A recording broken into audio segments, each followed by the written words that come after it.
Yes sir, start करें क्या बच्चों? पक्का? एकदम जोश के साथ। Good morning. Good morning. सो जाओगे आफ्टरनून करके खाना खाना के? सर ओके, चलिए सरकार, हम बात शुरू करते हैं। सेक्शन नंबर 7 हम पढ़ रहे sir. Section number 7 subsection 1A। Schedule 2 हमने पूरा पढ़ लिया बच्चों। आइए section number 7 subsection number 2। Sir section number 7 subsection 1 में हमने क्या पढ़ा है सर? कि सप्लाई में क्या क्या इंक्लूड होगा सर सबसेक्शन 1A में? कि वो सप्लाई अगर है तो कुछ ट्रांजेक्शन में जहां डिस्प्यूट था वो सप्लाई ऑफ गुड्स और सप्लाई ऑफ सर्विस। आइए सेक्शन नंबर 7 सबसेक्शन 2 बोलता है क्या? Following transactions are neither supply of goods nor supply of services. उसमें दो क्लोज है, क्लोज नंबर ए और clause number B. Clause number A बोलता है वो सारे transactions which are covered in schedule number 3 are neither supply of goods nor supply of services. अभी हम बात करेंगे इसकी बेटा, शेड्यूल नंबर 3 की बात कर रहे हैं। शेड्यूल नंबर 3 में लिखा है ट्रांजेक्शंस क्या क्या। सबसे पहली बात, अच्छा अभी हम क्या पढ़ रहे हैं बच्चों? क्या पढ़ रहे हैं हम बेटा? Schedule number 3, these transactions are neither supply of goods nor supply of services. इन पे कोई जीएसटी नहीं लगने वाला। First sir, supply of services by an employ for his employer in the course of or in relation to his employment is neither supply of goods nor supply of services in the capacity of employ. क्या बोला sir? ये word बहुत important है sir. In the capacity of employ, जो उसको fees मिल रही, salary मिल रही, उस पर कोई जीएसटी नहीं लगेगा। अच्छा सर, उसको सैलरी के अलावा कुछ पर्क्स भी मिल रहे बेटा, परक्विजिट्स वगैरह, वो भी क्या होता है? Part and parcel of salary होता है, इसलिए उस पर भी जीएसटी नहीं लगेगा। सर्कुलर था बच्चों ये वाला। ओके सर, अच्छा मान लो आप किसी कंपनी के डायरेक्टर हो बेटा। क्या हो बच्चों आप? डायरेक्टर हो, तो इन दी कैपेसिटी ऑफ डायरेक्टर, क्या बोला सर? जो आपको फीस मिल रही है, जिसपे प्रोफेशनल फी का टीडीएस करता है 194 जे वाला, that is not in the capacity of employ, इसलिए वहां पे जीएसटी लगेगा। और खास बात, डायरेक्टर रेम्युनरेशन जो इस तरह की होती है, जो चार्जेबल टू जीएसटी है, उस पर टैक्स लगता है, वो भी आरसीएम में लगता है, रिवर्स चार्ज मैकेनिज्म में। Recipient will be liable to pay GST to the government directly बेटा। हाँ है ना भाई? पर मान लो आप किसी कंपनी के एम्प्लॉय, किसी कंपनी के डायरेक्टर हो, पर होल टाइम डायरेक्टर बेटा, और in the capacity of employ आपको कोई फीस मिल रहा है, क्लियर, 192 पे, सेक्शन नंबर 192 वाला टीडीएस अगर कट रहा है, तो ऐसे केस में वो क्या है? सैलरी है, इन दी कैपेसिटी ऑफ एम्प्लॉय है, और उस पर जीएसटी नहीं लगेगा। ठीक है, पर हाँ आप होल टाइम डायरेक्टर हो, सैलरी तो मिलता ही मिलता है, साथ में आपको कुछ डायरेक्टर सिटिंग फीस भी मिलता है, जिसपे 194 जे का टीडीएस भी कटता है बेटा। तो जिस फीस पर 192 वाला टीडीएस कट रहा है, वो तो सैलरी हो गया, नो जीएसटी। 194 वाला जीएसटी, 194 जे वाला टीडीएस कट रहा है, तो वो क्या है? प्रोफेशनल फी है, उस पर जीएसटी लगेगा, रिवर्स चार्ज लगेगा, और रेसिपिएंट जो कंपनी, वो लायबल होगा टैक्स पे करने के लिए बच्चों। हाँ है ना मालिक? क्लियर। चलिए सर, मान लो आप किसी कंपनी में एम्प्लॉय थे बेटा, क्या नाम? रोहित भाई। सर रोहित भाई किसी कंपनी में एम्प्लॉय थे, सॉफ्टवेयर कंपनी थी बेटा। अब सर उसके ये एक्स हो गए बेटा एम्प्लॉय। सर अब अरे तो कंपनी के सारे इन एंड आउट इनको पता है सर, सारे इन एंड आउट इनको पता है सर। कंपनी ने इनसे एग्रीमेंट किया कि अगले 3 साल तक सेम फील्ड में आपको काम नहीं करोगे। इसमें बोला क्यों काम नहीं करूंगा? कंपनी ने बोला 1 करोड़ रुपए रखो और ये वाला काम मत करना। बोला डन। तो वो हो गया क्या? नॉन कॉम्पिट फीस बेटा। हाँ है ना भाई? क्लियर। अब अगेन ये इन दी कैपेसिटी ऑफ एम्प्लॉय नहीं मिला है, यहां पर जीएसटी लगेगा बच्चों। हाँ है ना भाई? अरे क्लियर। अच्छा आप एम्प्लॉय हो, किसी कंपनी के एम्प्लॉय हो, पर आपने इन दी कैपेसिटी ऑफ एम्प्लॉय काम किया, जीएसटी नहीं है। पर अगर मान लो कुछ और काम किया, उसके लिए आपको कुछ और फीस मिली है, that will be chargeable to GST sir. हाँ है ना सर? इन दी कैपेसिटी और इन दी कोर्स और in relation to employment is very important in this term बेटा। हाँ है ना सर? चलिए सरकार, समझ में आया? टफ था क्या बच्चों? Very easy sir. आइए पैरा नंबर 2 बोलता है क्या? Court fees. सर किसी भी कोर्ट में या ट्रिब्यूनल में कोई अपील फाइल करते हैं हम, तो उसकी कोर्ट फी पे करनी पड़ती है बेटा आपको। क्लियर। तो any service provided by the any court or tribunal, भले हाई कोर्ट हो, सुप्रीम कोर्ट हो, डिस्ट्रिक्ट कोर्ट हो, सेशन कोर्ट हो, या कोई ट्रिब्यूनल है बेटा, आईटीईटी हो गया, जीएसटी हो गया, तो इन्होंने कोई फी चार्ज किया है, तो no GST will be levied on the services supplied by any court or tribunal for the time being in force बच्चों। ठीक है। अब एक सर्कुलर और था, आपने नाम सुना होगा कंज्यूमर कोर्ट का सर, सुना है? वो एक्चुअली हम लोग कॉमन सेंस में उसको कंज्यूमर कोर्ट बोलते हैं, otherwise consumer disputes redressal commission बोलते हैं बेटा। टेक्निकली क्या बोलते हैं बेटा उसको? Consumer disputes redressal commission. Clear. अब यहां पे अगर आपको कोई कंप्लेन करनी है या उसके अगेंस्ट किसी को केस फाइट करना है, तो वहां पे कुछ फीस पे करना पड़ता है इनको बेटा। तो अगेन सर्कुलर ने क्लेरिफाई किया कि ऑल्दो ये कोर्ट नहीं है, पर कोर्ट के सारे पावर इसको दे रखे हैं, सारे जुरिस्डिक्शनल जो फंक्शंस होते हैं वो सारे इसको दे रखे हैं, तो it will be treated as if it is court only, और इनको जो फीस इन्होंने चार्ज करी उस पर भी जीएसटी नहीं लगेगा, कोई जीएसटी पे करने की जरूरत नहीं है। ओके मालिक, ठीक। पॉइंट नंबर 3, सर देश के नेता लोग, अच्छा कोई मेंबर ऑफ पार्लियामेंट अगर है तो क्या वो देश का एम्प्लॉय है क्या बेटा? कोई एमएलए है, विधायक साहब या सांसद साहब, क्या वो देश के एम्प्लॉय है क्या सर? नहीं। कौन है वो? पब्लिक के रिप्रेजेंटेटिव से सर। जैसे मुंबई अंधेरी से कोई मेंबर ऑफ पार्लियामेंट है, it means they are representing entire public of Andheri. हाँ है ना सर? समझे मेरी बात? तो वो देश के एम्प्लॉय नहीं है। अगर एम्प्लॉय होते तो यहां पॉइंट कवर होता बच्चा, फर्स्ट पॉइंट में कवर होते बच्चों, ठीक है? वो एम्प्लॉय नहीं है सर। एमएलए, एमपीज, सर पार्षद वगैरह आपने नाम सुना होगा, मेंबर ऑफ म्युनिसिपैलिटीज, ठीक है? देश के नेता लोग। गवर्नमेंट बोल दिया क्या इनकी एक्टिविटी कोई काम की क्या इनकी एक्टिविटी सप्लाई नहीं है, it's not supply at all. हाँ है ना सर? तो इनको मंथली एक ऑनरेरियम मिलता है। क्या मिलता है सर? ऑनरेरियम। मंथली एक ऑनरेरियम मिलता है सर, जिसको हम कॉमन सेंस में सैलरी बोलते हैं सर। हाँ ना? पर एक्चुअली वो सैलरी नहीं है, सैलरी तो एम्प्लॉय को मिलती है sir. These are not employees, these are public representatives. इसलिए गवर्नमेंट ने यहाँ पे अलग से पॉइंट इंसर्ट किया और बोल दिया क्या इनकी सप्लाई पे कोई जीएसटी नहीं लगेगा, इन दी कैपेसिटी ऑफ दैट नेता जो इन्होंने काम किया उस पर जीएसटी नहीं लगेगा बच्चा। अच्छा सर, अब इसमें 3 कैटेगरी के नेता है बेटा। एक तो MP, MLA, members of the municipality, panchayat, members of the local authority, ये तो है ही है सर। सेकंड कैटेगरी बेटा, इंडियन कॉन्स्टिट्यूशन ने, भारतीय संविधान ने, इंडियन कॉन्स्टिट्यूशन ने कोई बॉडी बनाई, जैसे इलेक्शन कमीशन ऑफ इंडिया, मानवाधिकार आयोग, चुनाव आयोग, इसमें या ये ह्यूमन राइट्स कमीशन, मानवाधिकार आयोग सर, महिला आयोग, क्लियर सर? इस तरह के जो इंडियन कॉन्स्टिट्यूशन जो बॉडी बनाता है उसमें आप डायरेक्टर हो, उसमें आप चेयरमैन हो, और उस पोस्ट की वजह से अगर आपको कोई रेम्यूनरेशन मिल रहा है उस पोस्ट की वजह से, तो उस पर कोई जीएसटी नहीं लगेगा। सेम वे सेंट्रल गवर्नमेंट या स्टेट गवर्नमेंट ने कोई बॉडी बनाई बेटा, या लोकल अथॉरिटी ने कोई बॉडी बनाई, जैसे आईसीएआई, आईसीएसआई, आईसीएमआई बेटा। हाँ है ना भाई?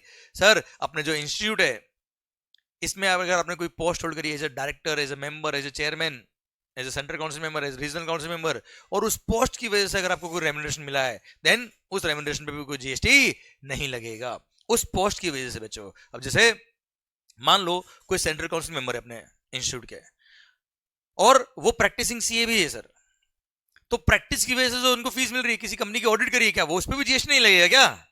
उस पर जीएसटी लगेगा। तो इन दैट कैपेसिटी जो पैसा मिल रहा है उस पर जीएसटी नहीं है सर।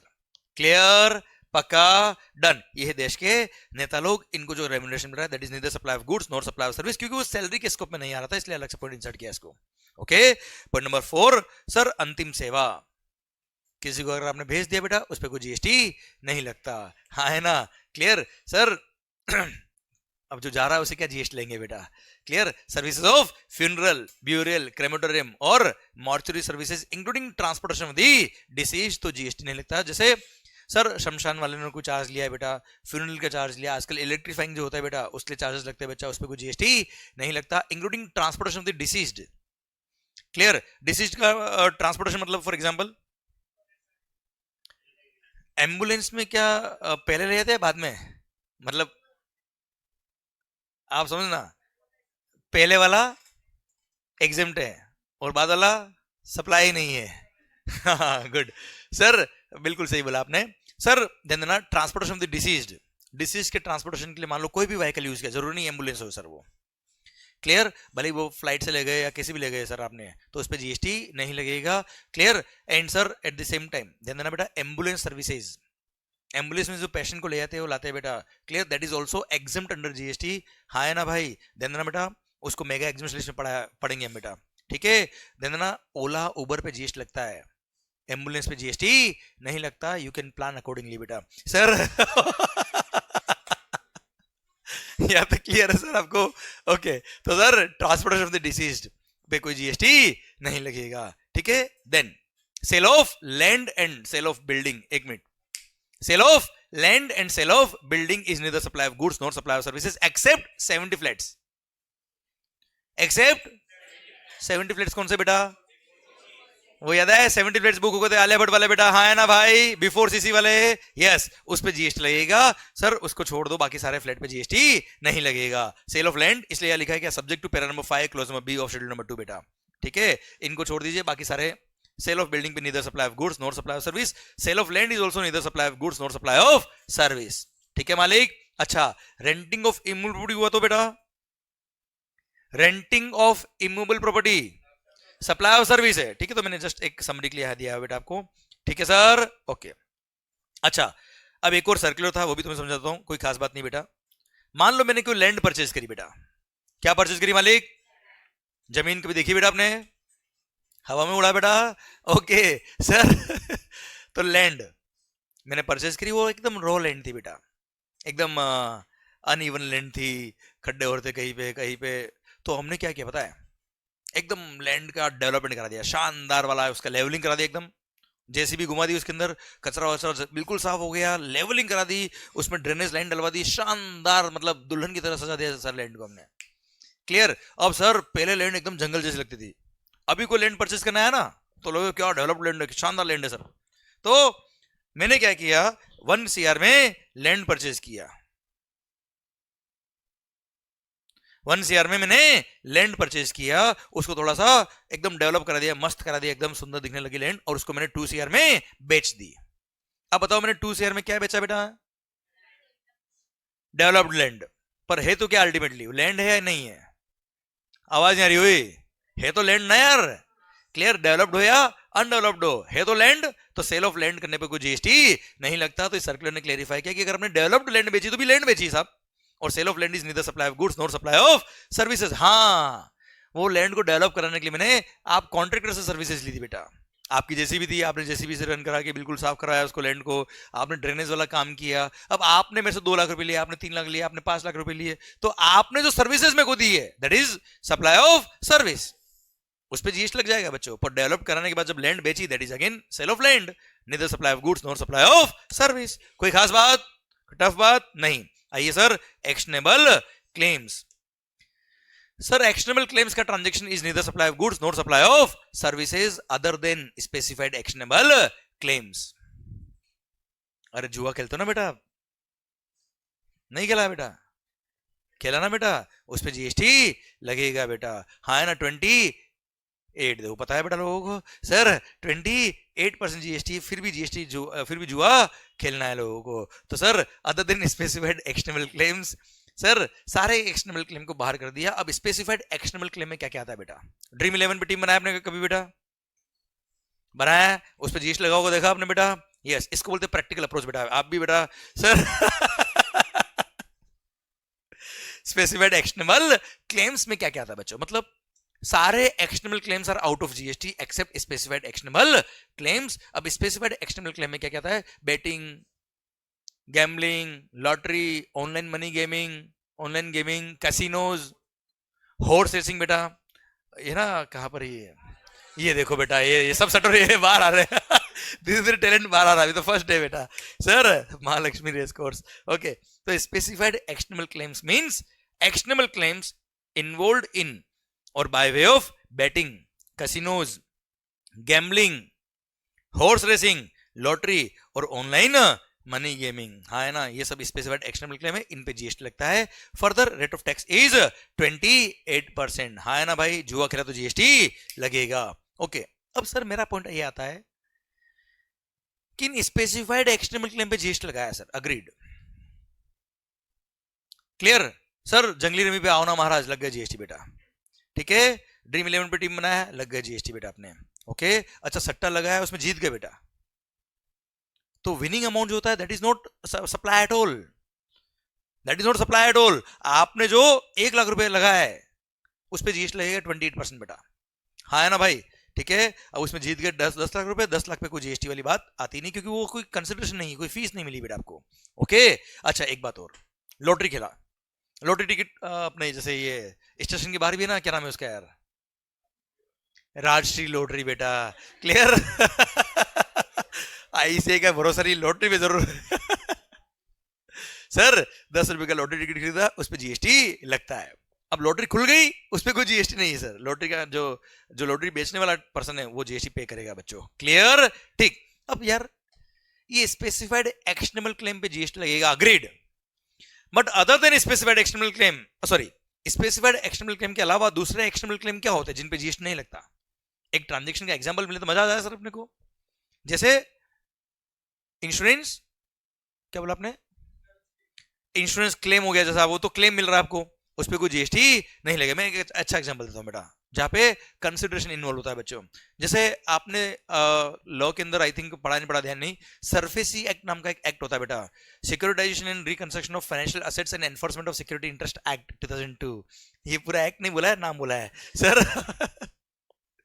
सरफेसी एक्ट के थ्रू असेट रिकंस्ट्रक्शन कंपनीज बनती है बेटा। वो क्या करते हैं, जैसे आईसीआईसीआई बैंक, आईसीआईसीआई बैंक के पास में 100 करोड़ के एनपीए का पोर्टफोलियो है साहब, उनकी बुक्स में उन्होंने बुक्स उस अकाउंट को राइट ऑफ कर दिया सबको बेटा। अब ये लोग क्या करते हैं, through SARFAESI act asset reconstruction companies को इनवाइट करते फॉर ऑक्शन। ये 100 करोड़ का एनपीए का पोर्टफोलियो ऑक्शन में लोग, जो असेट रिकंस्ट्रक्शन कंपनीज है वो ऑक्शन में परचेज करती है सर। अब सर मान लो एसरेक इंडिया लिमिटेड, एक बोरीवली कंपनी है सर यहाँ पे,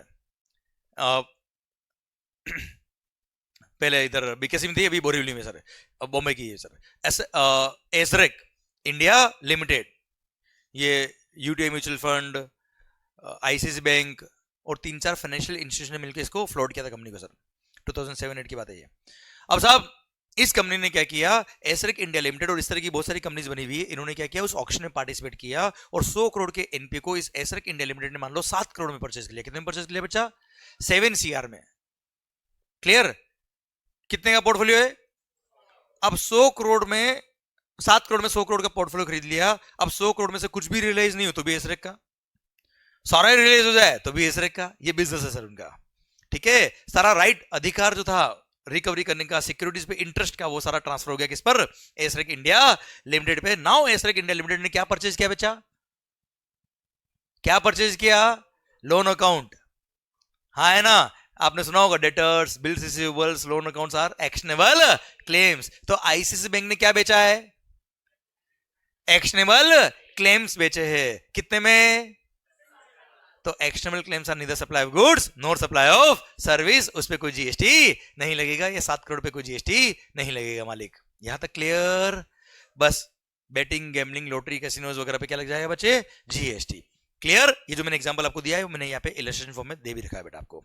ओके बच्चों, ठीक है। पॉइंट नंबर 7, 8A और 8B है हमारे पेंडिंग। पेंडिंग मतलब P मतलब पेंडिंग, अभी नहीं याद आ रहा है मेरे को, बाद में जब याद आएंगे तब बताऊंगा अभी मैं। ओके बच्चों, ये इसलिए पेंडिंग है क्योंकि ये कस्टम बॉन्डेड वेयरहाउसिंग से रिलेटेड है, हाई सीसीएल का ट्रांजैक्शन है, और एक आप पढ़ेंगे चैप्टर नंबर 7 तब बात समझ में आएगी, अभी नहीं आएगी, अभी लिंकिंग नहीं हो पाएगा। मैं बता दूंगा आपको, और मैं याद भी करके नहीं आया आज तो। आइए section number 7 sub section number 2 close number A schedule 3 खत्म होता है। अब शायद समझ में आया बच्चा आपको ये, ठीक है। Section number 7 sub section 2 neither supply of goods nor supply of services। Close में भी बोलता है क्या? गवर्नमेंट के पास पावर है। किसके पास पावर है बेटा? तो गवर्नमेंट नोटिफाई करेगा कुछ एक्टिविटी को जो गवर्नमेंट खुद परफॉर्म करता है as a public authority. As a public authority government खुद परफॉर्म करता है और उसके लिए कोई फीस गवर्नमेंट ने चार्ज किया है, और वो ट्रांजेक्शन अगर गवर्नमेंट नोटिफाई करते तो it is neither supply of goods nor supply of services. यहां पे 2 ट्रांजेक्शन नोटिफाई किए सर। कितना मालिक? पहले कौन सा पढ़ेंगे? सेकेंड। वो क्या आपके ज्यादा जल्दी समझ में आएगा बेटा। जैसे एल्कोहल लिकर बेटा सर, अच्छा ये दारू नीचे दुकान में मिलती है किसी भी दुकान में, जनरल स्टोर पे बेटा? नहीं, कहाँ मिलती है सर? वाइन शॉप पे मिलती है बेटा। Good, clear. और क्या किसी भी रेस्टोरेंट में एल्कोहल सर्व हो सकता है क्या बच्चे? कहाँ होता है? जिसके पास लिकर सर्व करने का लाइसेंस होता है। हाँ है ना सर, लिकर सर्व करने का लाइसेंस कौन देता है बेटा? नहीं, यहां तक नहीं ध्यान दिया हमने सर।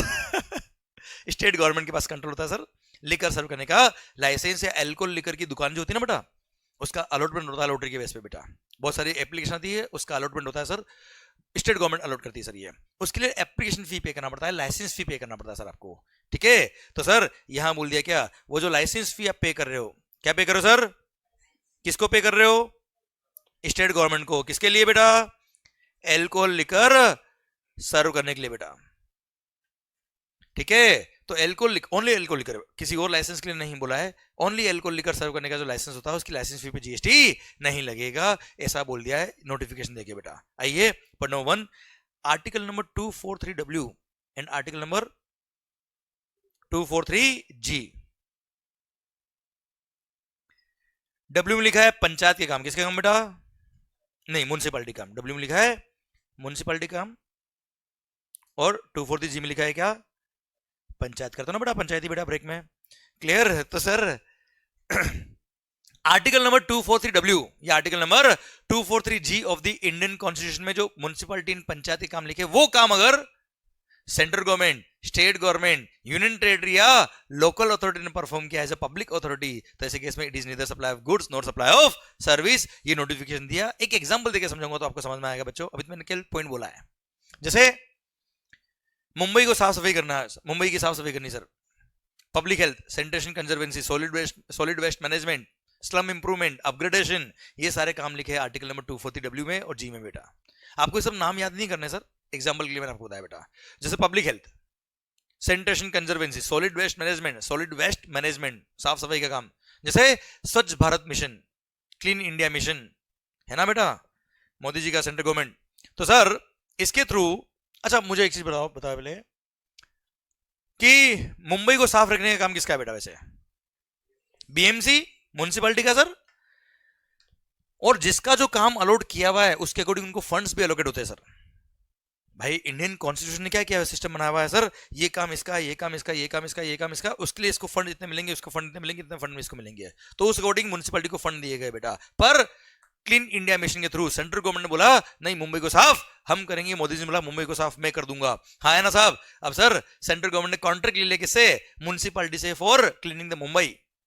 अब वो काम आर्टिकल नंबर 243W में कवर है सर, क्लियर? अब सेंट्रल गवर्नमेंट क्या कर रहा होगा? बिल इश्यू कर रहा होगा, चार्जेस ले रहा होगा किससे? म्युनिसिपैलिटी से बच्चों। हाँ है ना भाई? तो central government is providing services as a public authority बेटा। कौन सा काम? जो आर्टिकल नंबर 243W या 243G में लिखा है। तो ऐसे केस में उस पर कोई जीएसटी नहीं लगेगा। It is neither supply of goods not supply of services. Clear? पक्का माहौल। चलिए ये था आपका क्या section number 7 subsection number 2, following transactions are neither supply of goods not supply of services. अब आ रहा है क्या सबसेक्शन नंबर 3, जो कोई काम का नहीं है, क्योंकि यहां पे सेक्शन बोल रहा हूं मैं आपके लिए, पर अभी तक कोई नोटिफिकेशन नहीं आया आज तक कि गवर्नमेंट के पास पावर दिया है और पावर देके sir central government is the power to notify, और नोटिफिकेशन इश्यू करके वो बोल सकते हैं कि ये particular transaction supply of goods कहलाएगा, सप्लाई ऑफ सर्विस नहीं कहलाएगा, और ये particular transaction supply of service कहलाएगा, सप्लाई ऑफ गुड्स नहीं कहलाएगा। हाँ है ना मालिक? क्लियर? और 8% इस पे कोई भी नोटिफिकेशन अब तक इश्यू नहीं हुआ है। कल को कभी कोई डिस्प्यूट हुआ कि सप्लाई ऑफ गुड्स है कि सप्लाई ऑफ सर्विस, तो गवर्नमेंट चाहे तो क्या कर सकता है? नोटिफिकेशन इश्यू करके बोल सकता है कि ये ट्रांजैक्शन सप्लाई ऑफ गुड्स है, ये ट्रांजैक्शन सप्लाई ऑफ सर्विस नहीं है, ये ट्रांजैक्शन सप्लाई ऑफ सर्विस है, सप्लाई ऑफ गुड्स नहीं है। 8% कोई भी नोटिफिकेशन इसका इश्यू नहीं हुआ, इसलिए कोई एग्जाम्पल इसका नहीं है बेटा। ठीक है? जो डिस्प्यूट थे ऑलरेडी शेड्यूल नंबर 2 में ऑलरेडी कवर हो गए सारे। ठीक है मालिक? क्लियर? इसी के साथ सेक्शन नंबर 7 खत्म होता है। अब कोई खास बात? पक्का? डन? ठीक है सर। तो अब एक चीज आप ध्यान रखिएगा, कभी भी लाइफ में कोई ट्रांजैक्शन आपके सामने आ जाए क्वेश्चन के अंदर कि ये सप्लाई है कि नहीं है, ये पर्टिकुलर ट्रांजैक्शन सप्लाई के स्कोप में आएगा कि नहीं आएगा, तो क्या करेंगे हम? सबसे पहले सेक्शन नंबर 7 सबसेक्शन नंबर 1 देखेंगे। हम देखेंगे क्या वो फॉर अ कंसिडरेशन है कि विदाउट कंसिडरेशन है बेटा। अगर फॉर अ कंसिडरेशन है तो 1 close, section number 7 subsection 1 close number A, double और B में आ जाएगा बच्चा। विदाउट कंसिडरेशन है तो भी वो सप्लाई हो सकता है, अगर वो शेड्यूल नंबर 3 में, शेड्यूल नंबर 1 में कवर है तो बेटा वहां कवर हुआ तो बात अलग है, नहीं हुआ तो सप्लाई नहीं है। अच्छा, कोई ट्रांजैक्शन सप्लाई के स्कोप में तो आ रहा है, सप्लाई के स्कोप में आ रहा है, पर अगेन चेक कर लेना क्या वो शेड्यूल नंबर 3 में कवर है क्या बच्चों? क्लियर? या कहीं वो नोटिफाई तो नहीं किया है सेक्शन नंबर 7 सबसेक्शन 2 के अंदर बच्चों? क्लियर? अगर वहां नोटिफाई किया होगा तो वो सप्लाई नहीं होगा, अदरवाइज सप्लाई के स्कोप में आ जाएगा। कोई ट्रांजैक्शन सप्लाई ऑफ गुड्स है कि सप्लाई ऑफ सर्विस है, उसमें कोई डिस्प्यूट हो तो वैसे भी वो सामने आती है, आपके दिमाग में आ जाएगा, क्योंकि शेड्यूल 2 में हमने वो सारे ट्रांजैक्शन पढ़ रखे बेटा। ठीक है मालिक? इस तरह से आपको एनालाइज करना है कि सप्लाई है कि नहीं है। पक्का? 100% डन? पक्का बच्चों? डन। इसी के साथ ये सेक्शन नंबर 7 पूरा खत्म होता है। अब अभी एक दो सर्कुलर और है इसके, वो भी तुम्हें बता देता बच्चों में। आइए, सबसे पहला सिक्योरिटीज लैंडिंग स्कीम। बेटा सिक्योरिटीज लैंडिंग स्कीम क्या होता है ये मैं तुम्हें समझाता हूं बच्चों। सर इसके थ्रू क्या हुआ, आज मान लो Reliance Industries Limited, Reliance Industries Limited, इसके मान लो आपके पास 10,000 शेयर है बेटा। कितने? 10,000 शेयर। एक शेयर लगभग 3,000 रुपए का सर। अब आप मुझे बताओ, मतलब हो गया कितने? 30 करोड़ के वैल्यू के सर शेयर्स। अब आपने जो शेयर ले रखे वो लॉन्ग टर्म के लिए ले रखे, 3 साल तक मेरे को कुछ नहीं करना है सर। अब 30 करोड़ के लिए आपने इन्वेस्टमेंट करके रखा हुआ है सर, 3 साल बाद देखेंगे जो करना होगा। अब सर हमारे आशीष भाई, इनको मान लो वर्किंग कैपिटल की रिक्वायरमेंट है, क्लियर। अब आपसे इसने लोन लेना चाहा तो आपने बोला नहीं मैंने तो शेयर खरीद लिया यार, पैसा तो मेरे पास है ही नहीं, क्लियर। तो गवर्नमेंट ने क्या किया, मार्केट में लिक्विडिटी डालने के लिए स्कीम लेके आई थी 1997 में। पहले ट्रांजेक्शन सीखिए, जीएसटी तो पढ़ लेंगे सर हम। अब क्या होगा, तो गवर्नमेंट ने सिक्योरिटीज लेंडिंग स्कीम लेके आया, तो इसने बोला एक काम कर, आरबीआई सेबी के थ्रू जो अप्रूव्ड इंटरमीडिएट होते हैं ना, ब्रोकर वगैरह, मोतीलाल ओसवाल, चॉइस ब्रोकिंग वगैरह जितने भी है सर, तो एक काम करो आप, उनके थ्रू आप मेरे को ये सिक्योरिटीज लैंड कर दो। मेरे को 1 साल के लिए वर्किंग कैपिटल लोन चाहिए, मेरे को 10 करोड़ के शेयर दे दो आप, क्लियर। तो इसने क्या किया, लैंडिंग कर दिया, इसके लिए उसको लैंडिंग फीस मिल जाएगी सर। आप बोरोवर हो गए, आप लेंडर हो गए, आप अप्रूव्ड इंटरमीडिएट के थ्रू इसको 10 करोड़ के शेयर्स आपने लैंड कर दिए। अब क्या होगा साहब, वो 10 करोड़ के शेयर आप क्या करेंगे, मार्केट में बेच देंगे सर। अब मार्केट में बेच दिया तो इसको 10 करोड़ रुपए मिल गए बेटा। अभी ये अपना बिजनेस चला लेगा, वर्किंग कैपिटल रिक्वायरमेंट पूरी करेगा, और जैसे 1 साल खत्म होगा उतने के उतने शेयर जो इसने इसे लिए थे, वो shares along with the corporate benefit, अगर कोई बोनस शेयर वगैरह आया है तो वो आप वापस से इसको रिटर्न कर दोगे मार्केट से परचेज करके, जो भी रेट चल रही होगी उस टाइम पे, ठीक है। इससे क्या हुआ सर, इसको भी इसका शेयर इसके पास ही रह गए, आपको आपका काम भी हो गया, वर्किंग कैपिटल भी आपको मिल गया, और सर सबका काम चल गया बेटा। लिक्विडिटी इंट्रोड्यूस करने के लिए गवर्नमेंट ने इस तरह का स्कीम लाया है, ठीक है। अब आता है पॉइंट, क्या आपने शेयर्स लैंड किए, बेचे तो है नहीं बेटा आपने।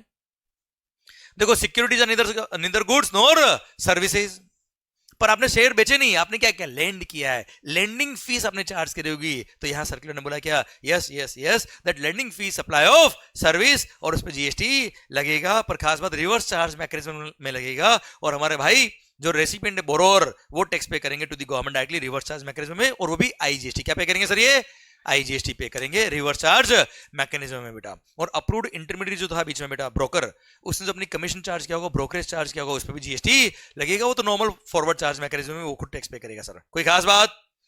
पक्का? Tough point sir please. इस हाँ सर्कुलर ने क्लेरिफाई किया हुआ, इसमें आईजीएसटी ही लगेगा, इसमें इंट्रा है, इंटर इसका दिमाग अभी लगाने की जरूरत नहीं है बेटा अपने को। ओके ठीक सर। अच्छा ये चार्ट के थ्रू मैंने समझा रखा है, जो मैंने अभी आपको बताया कि कोई भी ट्रांजेक्शन आपके सामने आ जाए कि सप्लाई है कि नहीं है, तो कैसे डिफाइन करने का, पहले आपको सेक्शन नंबर 7 सबसेक्शन 1 देखने का, वो यहां ड्राफ्ट कर रखा वापस है। आइए बच्चों, आते हम कहां, सेक्शन नंबर 8 की तरफ, कंपोजिट सप्लाई और मिक्स सप्लाई। अच्छा सेक्शन नंबर 7 क्लियर है बेटा आपको सबको? पक्का सारे सर्कुलर समझ में आया बच्चों आपको? गुड।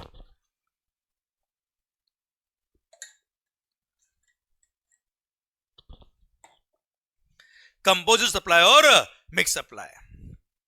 सबसे पहली बात, whenever more than one supplies are made together, whenever more than one supplies are made together,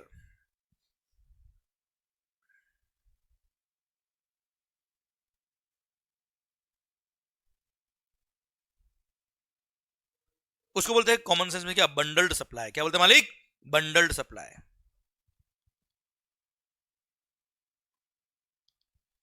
अब सर बंडल्ड सप्लाई मतलब more than one supplies are made together. अब इसके अंदर उस बंडल को आप अगर देखेंगे, क्या वो नेचुरली बंडल्ड है या आर्टिफिशियली बंडल्ड है? नेचुरली बंडल्ड सप्लाई है या आर्टिफिशियली बंडल्ड सप्लाई है? सर अब अगर नेचुरली बंडल्ड सप्लाई है तो उसको बोलते हैं क्या, कंपोजिट सप्लाई। और अगर वो आर्टिफिशियली बंडल सप्लाई है तो उसको बोलते हैं क्या, मिक्स सप्लाई। अब आप बोलेंगे ये आर्टिफिशियली और नेचुरली क्या होता है बेटा, अगर more than one supplies are made together in conjunction with each other in the ordinary course of business, हाँ ये साथ में होता है, तो उसको बोलते हैं क्या, कंपोजिट सप्लाई। जैसे एग्जांपल के लिए मोबाइल फोन और उसका charger, yes ordinary course of business में साथ में सप्लाई होता है बेटा ये। हाँ है ना भाई, क्लियर। जैसे आपने, यू आर अ ट्रांसपोर्टर, आप कौन हो बच्चों, ट्रांसपोर्टर हो। अब आपने गुड्स का ट्रांसपोर्टेशन किया है, साथ में लोडिंग अनलोडिंग भी किया है, ठीक है सर, होता है नॉर्मल कोर्स ऑफ बिजनेस में, ठीक है। आप मोबाइल बेचते हो, आप लैपटॉप बेचते हो, आपने क्या किया, गुड्स को घर पे डिलीवर कराया कस्टमर के, तो ऑर्डिनरी कोर्स ऑफ बिजनेस में घर पे डिलीवर होता है सर ये, क्लियर। तो इसमें क्या हो गया, मोबाइल बेचा भी आपने और डिलीवरी चार्ज भी लिया बेटा आपने, it's a composite supply, clear. तो जो भी supplies ordinary course of business में साथ में सप्लाई होती है उसको बोलते हैं क्या, कंपोजिट सप्लाई। जैसे आपने किसी होटल में अकोमोडेशन लिया है सर, आप मान लो सर क्या नाम, अमय, जैसे आप 5 दिन के लिए गोवा घूमने गए बेटा, क्लियर। क्यों गए बेटा, मतलब गोवा घूमने गए बेटा, इसमें क्या है, आपने होटल में स्टे किया, होटल में रूम बुक कराया सर आपने 5 दिन के लिए सर, साथ में ब्रेकफास्ट और डिनर भी इंक्लूड था बेटा। क्या हो गया, अच्छा आपने कुछ और सोच लिया तो होटल अकोमोडेशन सर्विसेज में सर होटल स्टे तो था ही था, साथ में रेस्टोरेंट सर्विसेज भी थी बेटा। अब आप मुझे बताओ, ऑर्डिनरी कोर्स ऑफ बिजनेस में साथ में सप्लाई होता है ना सर ये, अरे हाँ है ना भाई, क्लियर। तो ब्रेकफास्ट और डिनर साथ में ऑर्डिनरी कोर्स ऑफ बिजनेस में साथ में होता है, तो it's a composite supply, clear. ये कुछ एग्जांपल मैंने आपको दिए डिफाइन करने के लिए कंपोजिट क्या होता है और मिक्स क्या होता है। पहले कंपोजिट की बात पूरी कर रहा हूं मैं आपसे। और अगर कोई सप्लाई कंपोजिट सप्लाई है तो आप मुझे बताओ गोवा क्यों गए बेटा, मतलब वो होटल में होटल वालों ने सर्विसेज दी, वो कौन सी दी है sir, hotel accommodation along with the breakfast and dinner, तो रेस्टोरेंट और होटल दोनों है सर। तो उसमें प्रिंसिपल एलिमेंट क्या है, stay is the principal element. तो प्रिंसिपल एलिमेंट जो होगा उसी को हम मानेंगे कि ये सप्लाई किया है और अकॉर्डिंगली क्लासिफिकेशन होगा। मतलब मान लो होटल वालों ने 50,000 रुपये चार्ज किया आपसे 10,000 रुपये पर डे के हिसाब से, तो ऐसे केस में पूरा 50,000 क्या है, supply of hotel accommodation services, और पूरे 50,000 रुपये होटल अकोमोडेशन की जो रेट ऑफ टैक्स होगा, भले हायर हो लोअर हो, we don't care, accordingly tax लगेगा, ठीक है। पर यही अगर क्या होता बेटा, मिक्स सप्लाई होता है, where more than one supplies are not made together in conjunction of each other, but उसने जबरदस्ती साथ में सप्लाई किया, कॉम्बो बना के बेचा है, clear, for a single price, for a single price. तो ऐसे केस में वो मिक्स सप्लाई होगा, और मिक्स सप्लाई अगर है तो ऐसे केस में द गुड्स और services which gives it highest liability, which gives it highest liability, उसमें क्लासिफाई करेंगे, बात खत्म। हाँ है ना मालिक, क्लियर। द गुड्स और सर्विसेज और both which gives it highest liability हम उसमें क्लासिफाई करेंगे और अकॉर्डिंगली टैक्स लगेगा सर इसमें, ठीक है, क्लियर। एग्जांपल देता हूं मैं आपको, सर मान लो टूथपेस्ट साथ में टूथब्रश फ्री, क्या कुछ फ्री है क्या बेटा, पहली बात तो कुछ फ्री नहीं है। क्यों, आप उस दुकान वाले को बोल सकते हो क्या, अंकल अंकल वो टूथपेस्ट तो नहीं चाहिए, वो ब्रश मेरा खराब हो गया, वो फ्री वाला ब्रश दे दो ना मेरे को, देंगे क्या आपको, ना हो पाएगा। तो वहां क्या हो रहा है सर, दो गुड सिंगल प्राइस से सप्लाई कर रहे हैं, जो ऑर्डिनरी कोर्स ऑफ बिजनेस साथ में सप्लाई नहीं होते यार, हाँ है ना। पर इन्होंने कॉम्बो बना के बेचा फॉर अ सिंगल प्राइस। अब सिंगल प्राइस अगर है और वहां पर ऑर्डिनरी कोर्स ऑफ बिजनेस में साथ में सप्लाई नहीं होता, तो इसको बोलते हैं क्या, आवाज नहीं आ रही, क्या बोलते हैं मालिक, मिक्स सप्लाई। और मिक्स सप्लाई अगर है तो हाईएस्ट लायबिलिटी, मान लो टूथपेस्ट पे रेट कितना 18% और टूथब्रश पे रेट कितना 12%, तो क्या होगा सर 18% लग जाएगा पूरे बच्चों, हाँ है ना सर। चलिए सर एक और एग्जांपल, मान लो आप किसी स्वीट शॉप पे गए बेटा, मिठाई की दुकान कभी देखी बेटा आपने, मिठाई की दुकान, बेकरी वगैरह, केक शॉप, क्लियर। चलिए सर मान लो यहाँ से थोड़ा नीचे से निकलेंगे बेटा, बाहर जाएंगे बिल्डिंग के बाहर, और वहां से लेफ्ट लेके थोड़ा राइट लेके वापस लेफ्ट लेंगे, तो वहां पे एक वहां पे एक स्वीट शॉप मिलेगी थी सर, बड़ी सी एकदम, देखा आपने, नाम क्या है, मंगल स्वीट शॉप बेटा, यस, गुड गुड। तो मंगल स्वीट शॉप पे क्या मिलता है बेटा,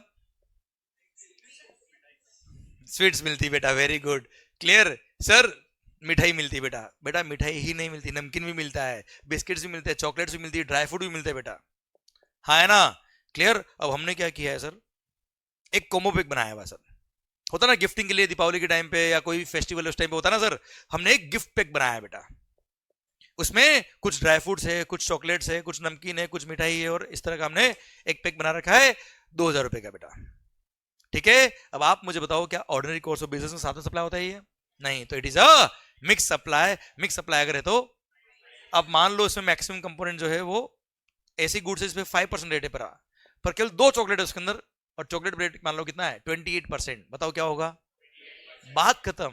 28% ही लगेगा, भले 2 चॉकलेट ही हो सर उसके अंदर, क्वांटम से मतलब नहीं है, हाईएस्ट रेट जो होगा उसमें लगेगा, बात खत्म।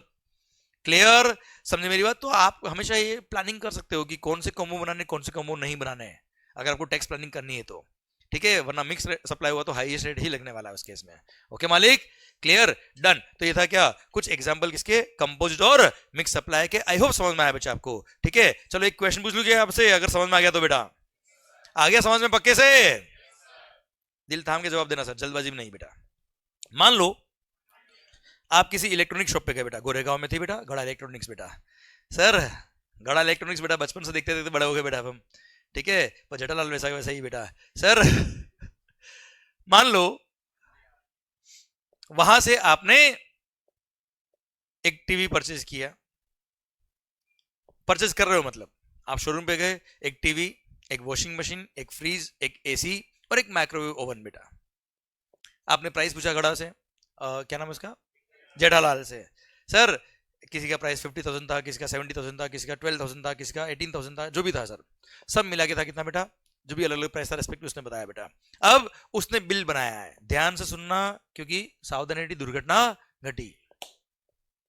उसने बिल बनाया, उस बिल में टीवी का प्राइस अलग लिख रखा है, वॉशिंग मशीन का प्राइस अलग लिख रखा है, जो भी परचेज किया उसका सबका रेस्पेक्टिव प्राइस लिखा हुआ है अलग अलग, सबका प्राइस अलग अलग लिख के टोटल लिखा हुआ है साहब 1,82,000 सर। मान लो इंडिविजुअल प्राइस सबका अलग अलग लिखा हुआ है, टोटल कितना हो गया बेटा 182। अब सब मिला के 182 था, आपने बोला जेठालाल फुल एंड फाइनल, बात खत्म। आपने चेक बनाया, पकड़ाया, निकले बाहर। बताइए किस रेट से टैक्स लगेगा? हाँ अच्छा एक बात और, आंसर गलत होगा तो अच्छी बात है यार, कुछ ना कुछ सीख के जाएंगे। आंसर दो बस, इन्वॉल्व हो, बात करो, कोई फर्क नहीं पड़ता गलत है सही है सर। हाँ जी, इंडिविजुअल क्यों नहीं, पर उसने कस्टमर ने तो पूरा मिला के 175 दिया है ना सर। कस्टमर में तो कह रहा हूं पेमेंट दिया ही नहीं, भाग गया बेटा, बेड डेट, उससे क्या मतलब है यार? जो सप्लाई कर रहा है क्या उसने सिंगल प्राइस चार्ज किया है क्या? आवाज नहीं आ रही, क्या सिंगल प्राइस चार्ज किया है क्या उसने? नहीं, बात खत्म। सिंगल प्राइस चार्ज करेगा सबका मिला के कॉम्बो बना के सर, तो ऐसे केस में वो क्या होता है बच्चों, मिक्स सप्लाई होता है। ऐसे केस में ना तो वो कंपोजिट है ना वो मिक्स है, individual respective value respective rate, बात खत्म। क्लियर, ना वो कंपोजिट है ना वो मिक्स्ड है, ठीक है sir, respective value respective tax. Clear, कोई डाउट इसके अंदर? हाँ यही जेठालाल ने क्या किया होता उस सिंगल बिल के अंदर, मतलब इनवॉइस एक ही, उससे मतलब नहीं बेटा, उसमें सबकी प्राइस अलग अलग लिखी ना बेटा, बात खत्म हो गई बेटा। हाँ सिंगल प्राइस लिखा होता है सबका मिला के कॉम्बो 1,75,000। अब बताओ क्या होता बेटा, वो हाईएस्ट रेट लगता है उसके इसमें मिक्स सप्लाई होता है बेटा, ये वाला। हाँ है ना सर? शायद फंडा पूरा आपको क्लियर हो गया। ये इस तरह के क्वेश्चन एग्जाम में बनते हैं बच्चों, जहां गलती होने के चांस होते हैं, शायद अब नहीं होगी गलती बेटा आपसे। ओके बेटा, ठीक सर। आप ध्यान रखिए बच्चों, अपने को we are into final level यार, we are going to be consultant after some time.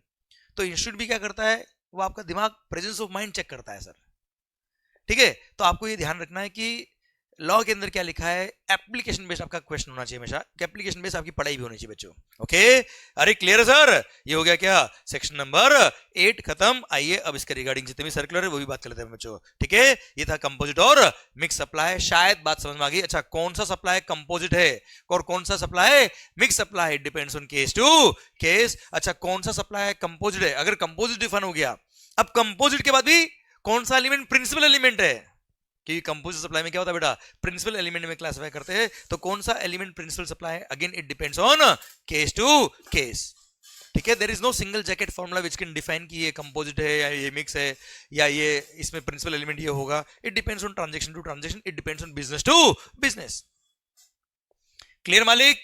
पक्का? चलो सर अब हम बात करना शुरू करते हैं कि कुछ केस, कुछ सर्कुलर दे रखे रिगार्डिंग कंपोजिट और मिक्स सप्लाई, वो भी मैंने इस चैप्टर के एंड में दे रखे। आइए सर एक एक करके बात करते हैं बच्चों।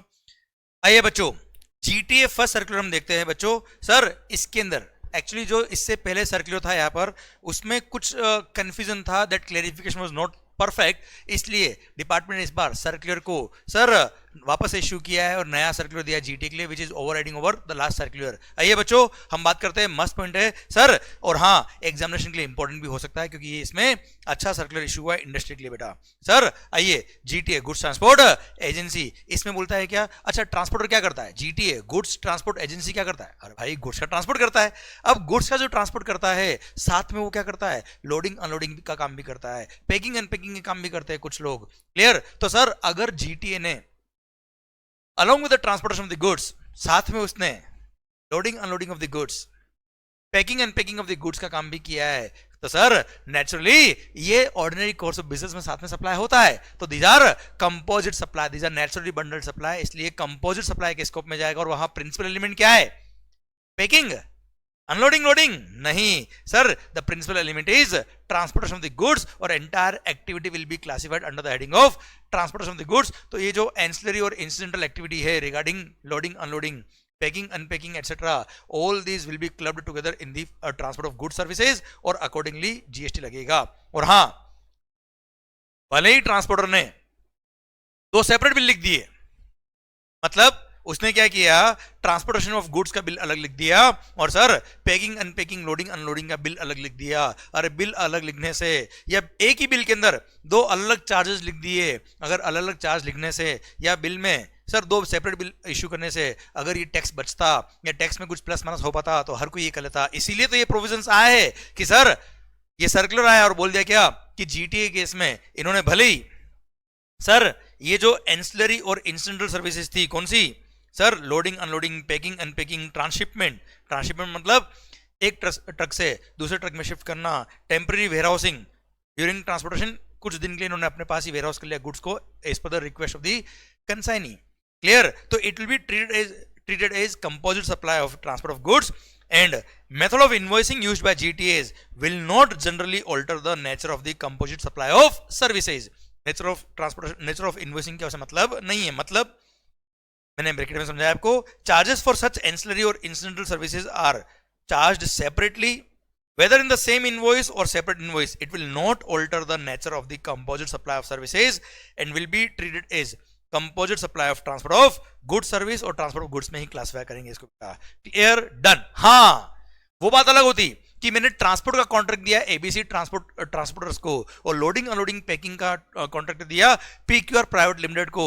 दो अलग अलग लोग हैं, दो अलग अलग सर्विस सप्लायर है, दो अलग अलग कॉन्ट्रैक्ट है, बात ही खत्म हो गई बच्चों। वहां तो ये कंपोजिट का बात ही नहीं आएगा क्योंकि वो अलग कॉन्ट्रैक्ट हो गया, ये अलग कॉन्ट्रैक्ट हो गया। पर अगर ट्रांसपोर्टेशन में गुड्स के साथ में ही आप same person loading unloading packing unpacking का काम कर रहा है तो भले ही दो अलग बिल लिख दे, हमें मतलब नहीं, वो कंपोजिट सप्लाई होगा और प्रिंसिपल एलिमेंट क्या है, ट्रांसपोर्ट ऑफ गुड्स में क्लासिफाई करेंगे। हाँ अलग पर्सन अगर होता तो बात अलग होती। देखिए ध्यान से, however if such services are not provided in the course of transport of goods and are invoiced separately, मतलब ट्रांसपोर्टेशन ऑफ द गुड्स का काम कोई और कर रहा है और लोडिंग अनलोडिंग पैकिंग अनपैकिंग का काम कोई और कर रहा है, तो ऐसे केस में then these services will not be a composite supply of transport of goods और ऐसे केस में उसको सेपरेट ही मानेंगे। क्लियर? डन? तो सरकार कुल मिला के ancillary or incidental services such as packing, unpacking, loading, unloading, etc. will be clubbed together with the transportation of the goods। अगर आपने ट्रांसपोर्ट ऑफ गुड्स के साथ में सर्विसेज दिए तो अब इनवॉइस का मेथड कुछ भी उससे कंसर्न नहीं है, principal element transport of goods है उसमें ही क्लासिफाई करेंगे। भारत माता की जय। और ट्रांसपोर्ट ऑफ गुड्स के प्रोविजन ही अप्लाई होंगे पूरे कॉन्ट्रैक्ट वैल्यू पर including this charges also. Okay done? अच्छा टायर्स, रीट्रेडिंग ऑफ टायर्स। अच्छा आपने कभी टायर देखे बेटा? नहीं देखे तो बेटा ये देख लो बेटा, ऐसा होता टायर। ओके सर थोड़ी देर पहले आपने लैंड नहीं देखी थी बेटा, अभी आपने टायर नहीं देखा है, कोई बात नहीं। आप अभी नेक्स्ट ब्रेक होगा ना चाय वाला बेटा, तो अब नीचे जाना बेटा रोड पे। क्लियर? थोड़ा रोड से आगे जाना, हाईवे आता ना बेटा, वहां रोड में लेटना ऐसा बेटा, बीच में बेटा। थोड़ी देर तो आपको टायर देखेंगे, अलग अलग साइज के देखेंगे बेटा, ठीक है? फिर बस आपको पूरी दुनिया एक साथ दिख जाएगी बेटा। सर अब वो जो टायर्स होते हैं बेटा, सर ये टायर पुराने जब हो जाते हैं बेटा तो क्या होता है, फिर ब्रेक लगते नहीं बेटा, है ना? सर क्या करना होता है इसको, क्या करते हैं? चेंज करते ना। तो तुम क्या सोच रहे हो? तो टायर चेंज करके फिर क्या करते हैं हम? नए टायर लगा देते सर फिर ब्रेक लगते हैं सर अपने अच्छे से। ओके वो पुराने टायर मान लो मैंने परचेज किए थे बेटा आपसे, अब मैं पुराने टायर लेके क्या करूंगा सर? वो गांव में जाके बेटा ऐसा चला के दौड़ेंगे ना, है ना, वो गए जमाने बेटा, मोबाइल से बाहर नहीं आते बेटा अभी हम, है ना। तो पुराने टायर का क्या करते हैं हम, सर आपकी फैक्ट्री सर आशीष भाई की, ये रीट्रेडिंग ऑफ टायर करता है। रीट्रेडिंग मतलब उसको नया करता है, रिफर्बिश करता है सर ये, हाँ है ना। मैंने आपसे एक एक 200 रुपए में टायर परचेस कर लिए, पुराने टायर, इट्स अ बिजनेस।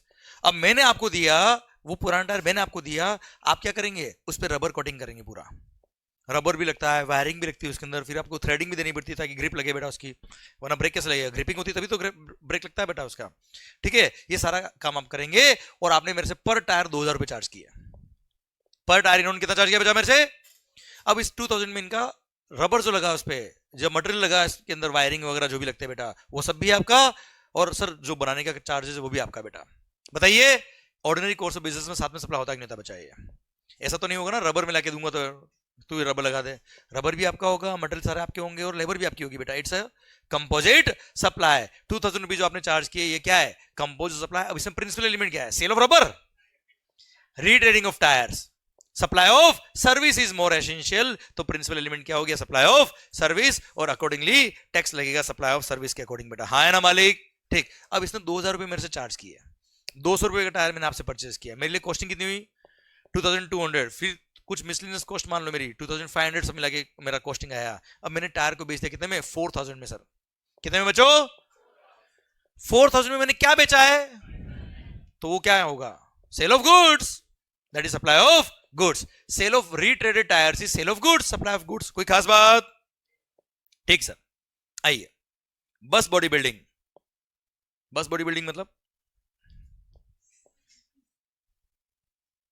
आपने कभी ट्रक देखी होगी बेटा, हाईवेज पे देखा होगा, ट्रक की बॉडी नहीं बेटा, बाकी ट्रक पूरी है, बस ड्राइवर बैठा है अंदर, होता ना, ड्राइवर का केबिन बना हुआ है सर, बाकी पूरी बॉडी कुछ नहीं होता, केवल चेसिस टायर वगैरह इंजन वगैरह लगे होते हैं सर उसके अंदर, हाँ है ना मालिक। आपका गैरेज है सर, क्या नाम, आनंद के पीछे ऋषभ भाई का गैरेज है बेटा। ये क्या करते हैं, बस बॉडी बिल्डिंग का काम करते हैं बेटा। ये वो ट्रक में इनके भेज देता हूँ, ये उसका पूरा बॉडी बनाते हैं अकॉर्डिंगली, जैसा रिक्वायरमेंट होता है उस अकॉर्डिंग, एंड उसका चार्ज में से ही ले लेते बेटा, हाँ है ना भाई। तो एक नोटिफिकेशन आया था टैरिफ के अंदर, उसके थ्रू क्लेरिफाई किया कि इसमें मटेरियल भी इसका देखो सर, और लेबर भी इसका है, पर प्रिंसिपल एलिमेंट क्या मानेंगे, सप्लाई ऑफ सर्विस है, इसलिए सप्लाई ऑफ सर्विस के प्रोविजन इस पे अट्रैक्ट होंगे और अकॉर्डिंगली टैक्स लगेगा बच्चों। कोई खास बात, चलिए printing contract, again very good point, exam में भी आया हुआ है सर, आरटीपी में आया हुआ है सर। प्रिंटिंग कॉन्ट्रैक्ट, जैसे बुक आपके पास है बच्चों, ये बुक में प्रिंट कराता हूं सर, प्रिंटिंग प्रेस वाले क्या करते हैं सर, बुक प्रिंट करते हैं ना यार, पेपर भी उनका होता है, इंक भी उनका होता है, मशीन भी उनकी है सर, लेबर भी उनकी है, प्रिंटिंग करने की सर्विस भी उनकी है सर, मतलब मटेरियल भी उनका, लेबर भी उनका बेटा। अच्छा मटेरियल प्लस लेबर इम्यूल बॉडी वाला होता है ना बेटा, उसको बोलते हैं वर्क्स कॉन्ट्रैक्ट बेटा। अब यह वर्क्स कॉन्ट्रैक्ट मत बोल देना आप, क्लियर सर। अब यहाँ पे मटेरियल भी उनका है, लेबर भी उनका है, पर सर इसमें आप मुझे बताओ क्या पेपर की वैल्यू इज मोर इंपॉर्टेंट या printing quality is more important, printing quality is more important. इसलिए सर ये लोग जो सप्लाई, अच्छा पहली बात तो ऑर्डिनरी कोर्स ऑफ बिजनेस साथ में सप्लाई होता है यार, अरे आपने भी फोटोकॉपी कराई होगी कभी कभी, अब फोटोकॉपी में क्या होता है बेटा, मटेरियल भी उनका होता है, ऐसा तो नहीं है घर से पेपर लेके आ गए कि इस पे फोटोकॉपी कर देना आप, ठीक है, इंक भी उनका होता है, पेपर भी उनका होता है, सर्विसेज भी उनकी होती है बेटा। तो ऐसे केस में इट्स अ कंपोजिट सप्लाई और principal element is supply of service. पर अगर मैं बात करूं किसकी, बुक्स की, पैम्पलेट्स की, ब्रोशर की, एनुअल रिपोर्ट्स की एंड द लाइक की बेटा, तो यहाँ पे principal element is supply of service. पर अगर मैं बात करूंगा किसकी, एनवलप्स की, लेटर कार्ड्स की, printed box, tissues, napkins, wallpaper etcetera which are printed with design, logo etcetera sir, तो ऐसे केस में supply of goods is more important. Example देता हूं मैं आपको बेटा, जैसे डोमिनोज पिज्जा खाया कभी आपने बेटा, खाया कि नहीं खाया, नहीं खाया बेटा आपने, बस वक्त आने वाला बेटा अपना, सर मैंने भी नहीं खाया कभी भी बेटा। तो वहां पे टिश्यू पेपर होते बेटा, टिश्यू पेपर नाम किसका लिखा होता है बेटा, डोमिनोज का लोगो होता है ना बेटा। तो उसने टिश्यू पेपर जब परचेज किए होंगे, जिससे परचेज किए उससे बोला होगा लोगो लगा के फिर देना है साहब। एक एग्जांपल ले लो। सेकंड, अमेज़न से आपने कुछ ना कुछ शॉपिंग तो करी होगी बेटा, कोई डाउट, मेरे को भी नहीं बेटा। सर तो अमेज़न के बॉक्स के ऊपर क्या लिखा होता है, अमेज़न लिखा होता है ना बेटा यार, तो बॉक्सेस तो उसने खुद ने बनाए नहीं होंगे सर। मान लो बॉक्स बनाने का फैक्ट्री आपका है, आपको अमेज़न ने बोला क्या ये लोगो लगा के फिर दीजिएगा हमको आप, होता ना सर ऐसा कभी, ठीक है। एक और एग्जांपल, एनवलप लिफाफे बेटा, कभी देखे, अपने ऑफिस में भी देखे होंगे आपने, घर परिवार में भी देखे होंगे बेटा आपने। क्लियर? शादी वगैरह में बेटा क्लियर एनवलप देते ना मामा जी या अपने रिलेटिव्स वगैरह, जो फटाफट मम्मी ले लेती बेटा बाद में, अरे क्लियर सर। तो उस एनवलप में नाम लिखा होता है अपने फैमिली का बेटा, है ना, with best regards Mangal family. तो सर जैसे एनवलप में क्या होता है, जैसे दुकानों पे भी मिलते हैं एनवलप। मैं एनवलप की दुकान पे गया, उसने मेरे को मैंने बताया एनवलप चाहिए, 1000 एनवलप चाहिए साहब मेरे को। ठीक है, उसने अलग अलग क्वालिटी बता दी, मैंने सेलेक्ट किया कोई एक क्वालिटी। एक एनवलप था मान लो 2 रुपए का, कोई था 3 रुपए का, कोई था 2 रुपए का, कोई 1 रुपए का, कोई 5 रुपए का। मैंने 3 रुपए वाला सेलेक्ट किया, मतलब ये चाहिए 1000 क्वांटिटी, पर मेरे को इस पे हमारा वो नाम लोगो वगैरह प्रिंट करके फिर चाहिए साहब। उसमें 3 रुपए 20 पैसा पर एनवलप पड़ेगा। मैंने कहा डन, ठीक है सर। 1000 एनवलप छपाया मैंने उससे। अब उसने 3 रुपए 20 पैसे में क्या किया, मेरे को एनवलप दिया अलोंग विद द प्रिंटिंग। तो यहाँ पे प्रिंसिपल एलिमेंट क्या है, सेल ऑफ एनवलप। तो वही समझा रहा हूं, printed envelopes, letter cards, printed boxes, tissues, napkins, wallpaper etcetera which are printed with design logo etcetera. तो यहाँ पे supply of goods is principal element, उसमें क्लासिफाई करेंगे। पर यही अगर बुक्स, पैम्पलेट, ब्रोशर और रिपोर्ट्स की बात करूं मैं आपसे, तो यहाँ पे supply of service is more principal element, उसमें क्लासिफाई करेंगे सर। क्लियर? पक्का? Good sir. आइए, कार की सर्विसिंग बेटा, कार या बाइक की सर्विसिंग होती है ना बेटा, क्या होता है इसमें, सर्विस सेंटर वाले जब बिल लिखते हैं बेटा, ये सब सर्कुलर चल रहे हैं बच्चों, स्पेसिफिक इंडस्ट्री का है। तब देखना स्पेयर पार्ट्स का वो बिल जब इश्यू करता ना, कभी भी कार की सर्विसिंग का बिल आप देखना बेटा, कार या बाइक का, तो उसमें लिखते हैं सर ग्रीस ऑयल इतना चेंज हुआ, इंजन ऑयल इतना चेंज हुआ, उसका इतना चार्ज होगा, ये आपका ब्रेक पैड चेंज किया उसका चार्ज इतना होगा। फिर लास्ट में लेबर का अलग से लिखते हैं वो लोग कि लेबर चार्ज इतने होंगे सर, हाँ है ना। तो बिल में ही उन्होंने गुड्स का वैल्यू अलग लिखा है, लेबर का वैल्यू अलग लिखा है। तो ऐसे केस में क्या होगा, यहाँ पे गवर्नमेंट ने क्लासिफाई किया, गवर्नमेंट ने सर्कुलर देके बोला कि ऐसे केस में रेस्पेक्टिव वैल्यू रेस्पेक्टिव टैक्स, ना ये कंपोजिट ना ये मिक्स है। पर अगर मान लो कभी ऐसा होता है, जैसे आपकी कार बेटा, क्या नाम बेटा, रोहित भाई, इनकी कार बिल्कुल भंगार बेटा है, इन्होंने किसी मैकेनिक को दिया और बोला क्या बिल्कुल नहीं कर दूंगा मैं, जो चेंज करना मैं कर दूंगा। सर इसने बोला मेरे को एकदम मस्त वाली कार चाहिए, एकदम नई करके दे, पैसा बोलो, उसने बोला 1 लाख रुपए, बोला डन, ये ले, उसमें मटेरियल भी उसका, लेबर भी उसका। अब ऐसे केस में प्रिंसिपल एलिमेंट क्या है, it depends on case to case. Circular ने भी बोला क्या, केस टू केस डिफाइन करना पड़ेगा कि प्रिंसिपल एलिमेंट क्या है, और जहां पे बिल में अलग से शो किया है बेटा, वहां तो रेस्पेक्टिव वैल्यू रेस्पेक्टिव टैक्स ही लगेगा। कोई खास बात, कोई टफ बात? चलो सर आइए, आपकी काम का पॉइंट आ गया बेटा अभी है क्लेरिफिकेशन रिगार्डिंग बैटिंग और गैम्बलिंग। वैसे मैं आपको उस टाइम ही बता चुका हूं बेटा ये बात कि बैटिंग गैम्बलिंग में ये स्पेसिफाइड एक्सटर्नल क्लेम के स्कोप में आते हैं, जो सप्लाई के स्कोप में आएंगे। सप्लाई के स्कोप में है तो जीएसटी लगेगा, ठीक है। जैसे कैसीनो में आपने कोई एंट्री फीस दी बेटा, ये सप्लाई सर्विस के स्कोप में आएगा, जीएसटी लगेगा। आपने वहां पे कोई जुआ खेला बेटा, हाँ है ना, बैटिंग खेला बेटा आपने, जैसे आईपीएल में बैटिंग खेलते हो ना बेटा, क्लियर। ये सब भी क्या है, सप्लाई के स्कोप में आएगा, जीएसटी लगेगा। और ऐसे केस में 28% is the rate of tax. Further ध्यान देना बेटा, जैसे हॉर्स रेसिंग बेटा, हाँ है ना, ये देखो बेटा सटोरियो, महालक्ष्मी रेस कोर्स, तो ध्यान देना बेटिंग गैम्बलिंग इन सब के केस में rate of tax is 28%, and जो बेट वैल्यू लगा है उस पे लगता है 28% बेटा। मतलब 1 लाख का जुआ खेला तो 28,000 is the tax, rate of tax, 28,000 is the amount of tax over and above the bet amount. GST लगता है बेटा, इंक्लूसिव जीएसटी नहीं होता है, पर आगे हम वैल्यूएशन पढ़ेंगे। लॉटरी टिकट एक ऐसा होता है जिसमें लॉटरी का जो प्राइस होता है उसको इंक्लूसिव ऑफ जीएसटी मानते हैं बेटा। कोई खास बात अगेन? ठीक सर। आइए, कॉस्ट पेट्रोलियम बेटा। सर अब ये कॉस्ट पेट्रोलियम क्या होता है बच्चों, जैसे बॉम्बे हाई, नाम सुना होगा बेटा आपने, ये क्या करता है बेटा, ऑयल रिग्स इनकी है, ये ऑयल एक्सप्लोर करते हैं बेटा। अब सर मैं एक एग्जांपल देता हूं आपको और अच्छे समझ में आएगा। आज जैसे गवर्नमेंट है, आज देखना पेट्रोलियम ऑयल जितने भी होते हैं सब गवर्नमेंट के कंट्रोल में होते हैं सर, कोई प्राइवेट पार्टी इसमें काम नहीं करती सर। अब यहाँ पे गवर्नमेंट ने क्या किया, अपॉइंट किया मेरे को to explore the oil and to exploit the oil. मैं हूं कॉन्ट्रैक्टर, कौन है बेटा मैं? तो सर मेरे को बोलते हैं क्या, ये production sharing contractor, production sharing contractor बेटा। अभी क्या होता है बच्चों इसके अंदर कि मैं एक ऑयल एक्सप्लोरेशन कॉन्ट्रैक्टर हूं, मैंने गवर्नमेंट से कॉन्ट्रैक्ट लिया। अब मैं क्या करूंगा, ऑयल को ढूंढूंगा, एक्सप्लोर करूंगा, एंड अगर मिल गया तो उसको एक्सप्लोइट करूंगा बेटा मैं। फिर जितना एक्सप्लोड हुआ वो मेरे को गवर्नमेंट को सरेंडर करना पड़ता ऑयल सारा, वो मैंने ले सकता बेटा। ठीक है, अब सारा काम तो मैंने किया, ऑयल सारा गवर्नमेंट ले गया बेटा, तो मेरे को क्या होता है बेटा, इस तरह का कॉन्ट्रैक्ट होता है कि जितना प्रोडक्शन होगा उसका एक परसेंटेज शेयरिंग मेरे को मिलेगा, एक परसेंटेज शेयरिंग उनको मिलेगा बेटा।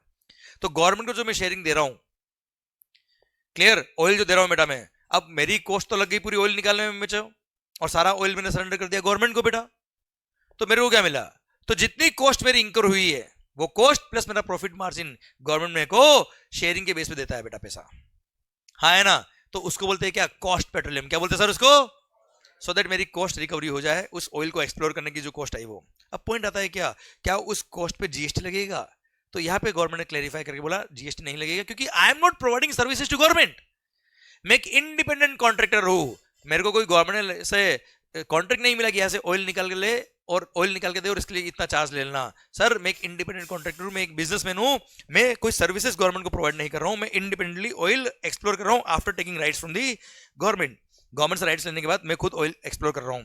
सो मेरे को जो फीस मिल रही है, मेरे को जो चार्जेस मिल रहे हैं वो मेरी cost recovery plus profit recovery मिल रही है, मेरे को कोई फीस नहीं मिल रही है, हाँ है ना भाई। अगर फीस मिल रहा होता तो वो होता क्या, सप्लाई ऑफ सर्विस, वो एक्सप्लोरेशन की फीस नहीं मिल रही है, वो तो मेरा शेयरिंग के कॉन्ट्रैक्ट के हिसाब से मेरे को अपना कॉस्ट रिकवरी मिल रहा है, इसलिए इट इज नीदर, ये कोई सप्लाई के स्कोप में नहीं आएगा, इस पे कोई जीएसटी नहीं लगेगा, I am not providing any service to government, इसलिए इस पे कोई जीएसटी नहीं लगता। अरे क्लियर, पक्का, ओके, यहां तक मामला समझ में आपको, ओके। एक बात और लास्ट, अब मान लो गवर्नमेंट से कॉन्ट्रैक्ट मेरे को मिल गया सब ऑयल निकालने का, अब ऑयल निकालने का काम मेरा नहीं, मैं तो कोचिंग पढ़ता हूं सर, टाइम ही नहीं सर इतना, तो मैंने किसी कॉन्ट्रैक्टर को अपॉइंट किया, मैंने कहा ऑयल निकालिए, इसके लिए जो चार्ज होगा आपका मुझे बताइए, इसने मेरे से बिल लिखा मेरे को फीस का इसका, अब मुझे बताओ ये क्या कर रहा है, he is providing services to mister Mangal, तो इसने जो चार्जेस लिए उस पर जीएसटी लगेगा। सेम वे मान लो मैं इंडिविजुअल नहीं होता, मैं एक जॉइंट वेंचर होता, क्या होता बेटा, मैं जैसे हम 10 लोगों ने मिलकर कॉन्ट्रैक्ट ले लिया गवर्नमेंट से, ठीक है, कॉन्ट्रैक्ट तो हमको मिल गया, अब ऑयल निकालेगा कौन, इन तीनों ने बोला हम ऑयल निकालेंगे सब, पूरा एक्सप्लोर हम कर लेंगे, पर इसके लिए हम हमारा चार्जेस जॉइंट वेंचर से लेंगे सर। तो जॉइंट वेंचर को अगर ये सर्विसेज सप्लाई करे, तो हमने पढ़ा हुआ है क्या, मेंबर ने अगर जॉइंट वेंचर को सर्विस दी तो that is supply of service, और उस पर जीएसटी लगेगा। कोई खास बात, अगेन पक्का, डन। अच्छा, जॉइंट वेंचर जो चार्ज करा किससे, गवर्नमेंट से, that is not a supply of service बेटा, वो तो उनको कॉस्ट पेट्रोलियम मिल रहा है, which is not a supply of service और not a supply of goods, ठीक है सर। पर इंडिविजुअल मेंबर जो सप्लाई करे सर्विसेज किसको, जॉइंट वेंचर को, वो सप्लाई ऑफ सर्विस के स्कोप में आएगा, ठीक है सर। आइए, priority sector lending certificates RBI issue करता है बेटा, ये क्लियर। अब सर क्या हुआ, प्रायोरिटी सेक्टर लेंडिंग सर्टिफिकेट्स जो होते हैं, these are issued by RBI and these are freely tradable securities, ये शेयर्स नहीं है, सिक्योरिटीज नहीं है, क्योंकि शेयर्स और सिक्योरिटीज होता है, it is neither supply of goods, ना तो गुड्स होते हैं ना वो सर्विस होते हैं, ठीक है। तो सर्कुलर ने क्लेरिफाई किया कि दीज आर लाइक सर्टिफिकेट्स, कौन से सर्टिफिकेट्स, ये रहा बेटा, these are likely freely tradable duty credit scripts, renewable energy certificates, REP license, replenishment license, जो वापस मार्केट में बिकते हैं बेटा, ये clear. Priority sector lending certificates banking sector में सेल होता है, हाँ है ना, तो ये गुड्स के स्कोप में आएगा, और प्री जीएसटी भी इसको गुड्स मानते थे और उस पर अकॉर्डिंगली टैक्सेस लगते थे, तो इसलिए जीएसटी में भी एक गुड्स के स्कोप में आएगा और उस पर जीएसटी लगेगा, वो एक अलग बात है, रेट ऑफ जीएसटी इस पे 0% नील रेट एक अलग बात है सर, पर ये गुड्स के स्कोप में आएगा बेटा, ठीक है मालिक। फर्दर इस पर जो टैक्स लगता है वो क्या लगता है बेटा, हमेशा आईजीएसटी लगेगा, क्या लगेगा सर इस पे, आईजीएसटी। आरबीआई का ई कोबर पोर्टल दे रखा है, जिसपे इसका जो बैंक्स वगैरह होते हैं, फाइनेंशियल इंस्टीट्यूशन होते हैं, इसको ट्रेडिंग करते हैं, इसके थ्रू इसका प्रायोरिटी सेक्टर लैंडिंग सर्टिफिकेट का ये ट्रेडिंग करते हैं और उस पर आईजीएसटी लगेगा सर, ठीक है मालिक, ठीक। ये सिक्योरिटीज नहीं है, ये गुड्स की तरह मानी जाएगी। देन आइए, अगर होल्डिंग कंपनी ने, किसने सर, होल्डिंग कंपनी ने सब्सिडरी कंपनी में शेयर होल्ड करे हुए सर, क्या केवल शेयर होल्ड करना ही सप्लाई ऑफ सर्विस, आवाज नहीं आ रही हुई, नहीं, तो अगेन सर्कुलर आया कि holding company is holding shares in the subsidiary company, केवल इतना काफी नहीं है to be a part of service, इसलिए सर्विस नहीं होगा। हाँ, अगर होल्डिंग कंपनी ने कोई सर्विसेज दी होती, किसको, सब्सिडरी कंपनी को, भले वो मैनेजमेंट सर्विसेज हो गई या कोई भी सर्विसेज हो गई, तो ऐसे केस में सप्लाई ऑफ सर्विस के स्कोप में आता, otherwise mere holding of shares in the subsidiary company is neither supply of goods not supply of service, क्योंकि securities are neither goods nor services. Last, क्या मूवी देखने गए, अरे movie देखने कभी तो गए होंगे सर, हाँ जी, हाँ जी, हाँ जी। किसी साथ गए वो छोड़ो बेटा। पॉइंट ये, पॉपकॉर्न खाया होंगे बेटा आपने? नहीं खाया बेटा? कोई बात नहीं सर। तो वहां पे पिज्जा खरीदा होगा आपने सर? नहीं खरीदा। तो लोगों को देखा तो जरूर होगा बेटा आपने। तो सर ऐसे ऐसे केस में सिनेमा हॉल थिएटर के अंदर जो काउंटर होता है बेटा, वहां पे पॉपकॉर्न हो गया, नाचोस हो गए, समोसा हो गया, पिज्जा हो गया, इस तरीके से वो सेल करते हैं। हाँ है ना भाई? तो वो रेस्टोरेंट के स्कोप में आएगा कि नहीं आएगा, दिस इज द क्वेश्चन। तो सर मैंने आपको ऑलरेडी बता दिया था कि पानीपुरी की लोरी पे भी अगर कोई पानीपुरी खा रहा है तो that is also restaurant service. जरूरी नहीं कि कोई प्रॉपर प्रीमाइसेस हो जहाँ पर रेस्टोरेंट को में बैठ के खाना खाने की व्यवस्था हो बेटा, जरूरी नहीं है। दैट्स वाई वो रेस्टोरेंट के स्कोप में आएगा। अच्छा हाँ, अगर मान लो मूवी थिएटर का टिकट जो था आपका वो इंक्लूसिव ऑफ पॉपकॉर्न था बेटा, हाँ है ना सर? तो ऐसे केस में होता ना कई बार सर, तो ऐसे केस में वो क्या होगा, कंपोजिट सप्लाई होगा। और कंपोजिट सप्लाई है तो प्रिंसिपल एलिमेंट क्या है, पॉपकॉर्न। तो एग्जीबिशन ऑफ मूवी, तो उसमें क्लासिफाई करेंगे accordingly as per principal supply, composite supply के हिसाब से बच्चों। हाँ है ना भाई? क्लियर? इसी के साथ भारत माता की जय। और ये चैप्टर, ये टॉपिक भी खत्म होता है। अब देखो आपके लिए क्या लिखा है sir, CA means challenge it, achieve it, loop it. मतलब हर टॉपिक आप पढ़ रहे हो, हर सब्जेक्ट जब आप पढ़ते हो उसको एज अ चैलेंज लीजिए, उसको अचीव करिए और वापस लूप इट मतलब नेक्स्ट पॉइंट पे आइए बेटा। Clear? And definitely will be a chartered accountant और कंपनी सेक्रेटरी और cost accountant, whatever you are preparing for. Clear? इसी के साथ भारत माता की जय। और ये टॉपिक, ये चैप्टर भी खत्म होता है। अब चलिए सरकार एक छोटा सा ब्रेक ले ले क्या बेटा, ये अगला चैप्टर शुरू करे बेटा। एक ब्रेक ले ले? ठीक है सर, ठीक है, मिलते हैं ब्रेक के बाद। डन।